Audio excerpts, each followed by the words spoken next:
Welcome to Results Wealth Management, and this is how we walk through the typical financial plan with clients. First, we'll make sure they realize we're comparing the base case they had, and that's Joe and Joanne Gallagher when they first came to us. We asked them what their plan was. We put that into the plan that becomes their base case. And then from there, we ask them what the other retirement scenarios they envision. In this case, they want to sell their main home in Baytown. They want to buy a little lake cabin.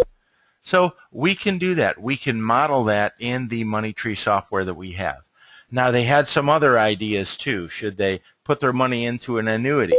Should they keep their money in cash? And we have some other alternative scenarios. But for now, let's just isolate this one scenario that they have brought up that they are considering, and let's show them financially what would take place here. And thankfully, our Money Tree software allows us to do just that.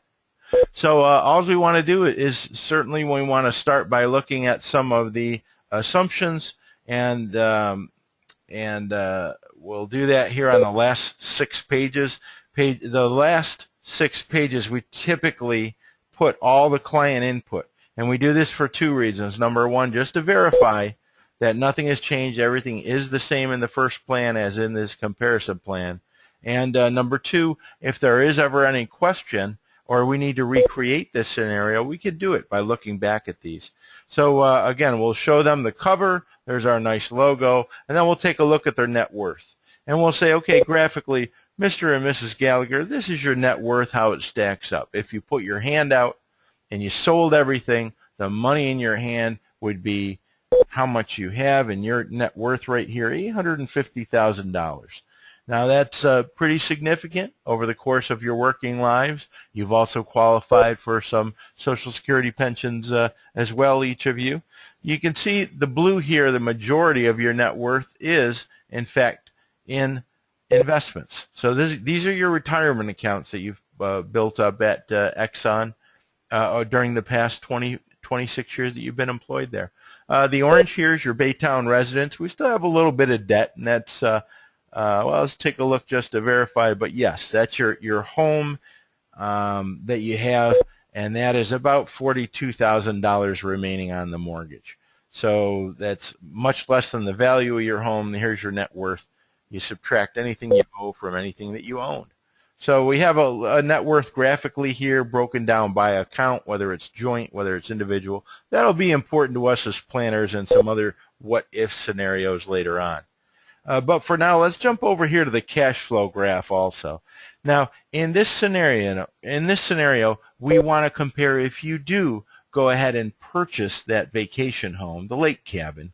And in that scenario, there will be one spike because we're going to need to get that money to pay for the cabin from somewhere, especially if your home has not sold by the time we want to buy that lake cabin. And so financially, are you able to withstand this? Well, let's take a look and find out here. The other thing I want to reassure you is that we have not changed Joe's Social Security. He'll still be receiving it here as planned in your initial base case at age 65. Same with Joanne. Now, we're going to talk a little more Social Security later and see what happens if we live off of investments in the earlier years and instead delay Joe's Social Security till age 70. But we'll talk about that later on, and we'll isolate that variable in a different scenario. So just a little something to look forward to. As we look at this, again, we want to compare some of these scenarios. So we're going to come down here to the Monte Carlo graph, and it does not look terribly comfortable at this point. At Joe's age 76, which is a mere 14 years away, we're looking at a 91% probability of success.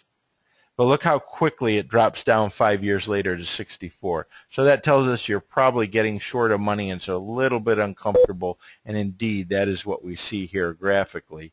Let's come down here, more importantly, to the comparison. And let's have a look. Here is your base case, selling the home, buying the lake home chart on the left. And we're comparing this to your initial base case here on the right. And we're just saying, let's go out here to Joe's age 70, and really there is a negligible difference in net worth projections. you can see later on this negligible net worth continues. So if you are able, with some of the transaction costs that we included, if you are able to sell your home and replace it with your lake home, and that's where you want to live, then it is feasible, and your Monte Carlo projections down the road are very similar. So yes, this is a feasible scenario in retirement. We're going to talk about some other, and we're going to isolate some other variables in some other versions, such as Social Security and how you receive those payments, to see if we can improve some of the probability of success later on as well. But overall, in your comparison, it looks like it's a negligible difference. You'd be trading one home that you've lived in for years for another home, a vacation home, if you will, a retirement home on the lake. And if that's your desire and improves your quality of life, then financially, yes, it's a negligible difference down the road. So we hope you've enjoyed this summary, and we'll have more to follow, Mr. and Mrs. Gallagher, until we show you the value of financial planning and how it can help you better prepare. Thank you.